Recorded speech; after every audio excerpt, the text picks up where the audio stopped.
There's something big knocking on Santa Clara's door today, and it's not just the sound of practice. There's a move that could flip the switch on defense, a crucial update about who's steering the offense, hot whispers straight from the front office, and an unexpected twist in the receiver room that could reshape Sunday's plan. Want to know what could change the season's course and why no one in that locker room is comfortable yet? Buckle up, because a major plot twist is lurking. You won't believe what we've got today. So grab a seat, smash that like button, and let's dive straight into the news. A Super Bowl champion is on the market, and the clock just started for anyone looking to turbocharge their defense. Versatile, edgy, a natural agitator, the kind of playmaker who rips the ball out of the air and flips a game with one snap. He's the piece that changes the tone in the locker room and puts instant pressure on quarterbacks who hesitate for half a second. In Houston, the yellow light turned red after only 3 weeks. In Santa Clara, the question is simple. Is it worth turning someone else's problem into the answer the 49ers have been missing? And here's where it gets good, because the tactical fit is real and the title window is wide open. You know the name, C.J. Gardner-Johnson. National reports say the Texans pulled the plug early, opening the door to a partnership that screams opportunity in San Francisco's system. We're talking about a defensive back who can line up as a deep safety, an aggressive nickel in the slot, and a route thief in those intermediate windows. In recent seasons, he's stacked interceptions by attacking late windows, the exact read that pairs with the house philosophy. Show a too-high shell pre-snap and rotate with bad intentions to rob the middle. Why does this matter right now? Because the offseason shook up the spine of the secondary, and injuries dented continuity. Even with the unit forcing punts and limiting explosives, the spark for a momentum-swinging takeaway has been missing. In their best seasons, the 49ers crushed opponents when frontside pressure met back-end theft. Gardner-Johnson posted 6-pick campaigns in 2 of the last 3 years, exactly the kind of production that swings tight games. He fits the team's identity, physical at the catch point, instinctive breaking on crossers, and sneaky enough to sell too high and drop as the robber right into chaos. Of course, there's risk. The recent stop was bumpy. Call language transitions are never trivial, and the price has to respect the cap. The smart play, a short deal, incentive-heavy for snaps and production, muting volatility and preserving flexibility if a young guy explodes. In the locker room, half the fan base loves the championship pedigree and competitive edge. The other half notes the technical and emotional variance, demanding strict discipline inside the playbook. On the field, the impact would hit the sore spot, getting hands on the ball. The pass rush still generates heat, but the fine line between pressure and sack shrinks when the quarterback hesitates, afraid of a theft over the middle. CJ buys that extra half second, shuts the late window, and reignites the synergy. More post-snap rotation, more 3-over-2 traps, more tape to plant doubt in the next opponent's mind.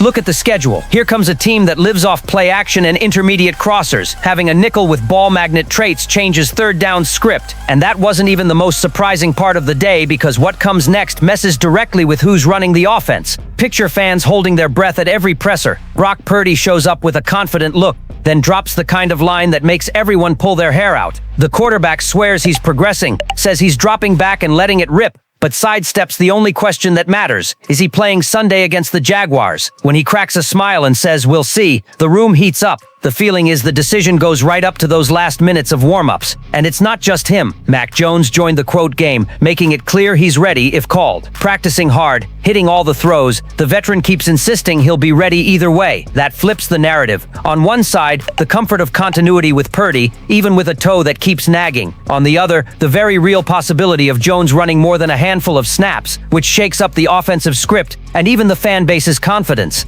Here's the drama. Purdy understands the weight of his role. He's not stepping on the field if he feels he could hurt the team. He doesn't want to play with doubt in his head or risk aggravating something that could haunt him all year. Speaking in third person sounded like a warning shot. If Brock Purdy steps on the field, he's going to play like Brock Purdy has always played quarterback. Translation: no limited version, no half-turn throws. He's either full go or he's not going.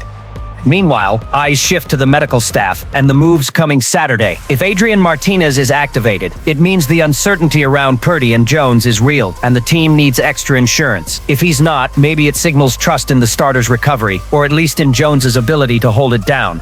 The fan base is split. Some want maximum caution, terrified of burning Purdy in September and paying for it in December. Others beg for the immediate return, reminding everyone that every game matters in the NFC seed chase. In the middle of that tension, Kyle Shanahan has to balance hope and strategy. With every practice, every step forward from the QB, the anticipation grows. You can feel the vibration. The season can tilt on a single yes or no from the medical clipboard. And while that mystery lingers, there's another explosive factor. John Lynch just updated, and it involves 2 stars at the emotional core of this roster.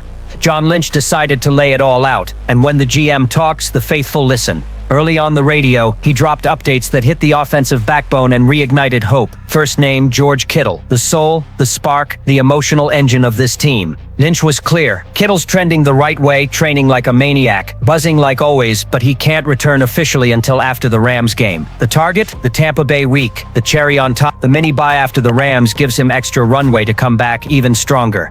And fans feel it. This isn't just about routes or blocks, it's about presence. Everyone knows Kittle turns practices into events, elevates teammates, and his absence is almost psychological. Getting 85 back is more than a technical upgrade, it's like recharging the entire locker room's battery. But while that return draws closer, another update demands patience and a cool head.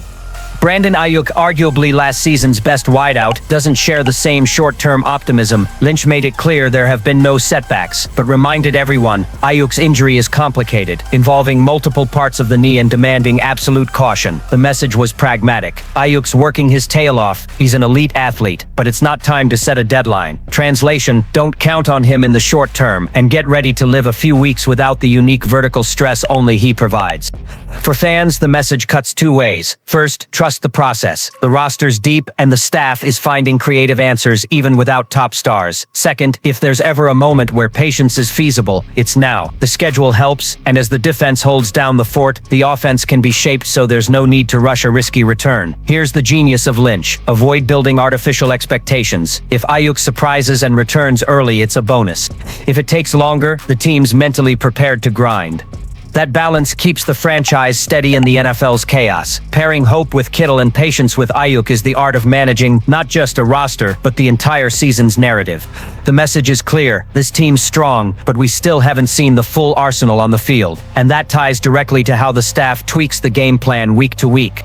And while the buzz around Kittle and Ayuk keeps building, another twist hit the offense. This time involving a receiver who's exploding in 2025 and just gave everyone a scare last week. Wednesday delivered the kind of jolt that makes any fan's heart drop for a second. Ricky Parasol, flat out one of the NFL's most productive receivers to start this season, showed up on the injury report with a knee issue. I'm sure the guy sitting just under 300 yards and churning out explosives might miss time. But Parasol himself cooled things off, saying it was just minor soreness with no real risk. If there were a game today, I'd play, he said, putting smiles back on faces. It didn't take long for Thursday's practice to confirm the optimism. Parasol was back out there and should be ready for the Jaguars. The significance is obvious. 5 receptions of 20-plus yards in only 3 weeks. He's the one who stretches the field and unlocks the offense even on choppy days. Defenses have to respect his vertical threat, which opens room for intermediate routes and gives the run game air to breathe. And he's not alone. Demarcus Robinson was officially reinstated after serving a suspension. Shanahan didn't hide the excitement. He was excellent for us this summer, stayed locked in while he was away, and now he's ready to help. The impact could be immediate. Robinson brings experience, system fluency, and depth to a group that's been stress-tested by injuries. Speaking of injuries, the name still in the spotlight is Jacoman Jennings. He missed another practice with ankle and shoulder issues. Shanahan kept it honest. It mirrors last week. Jennings nearly played, then didn't.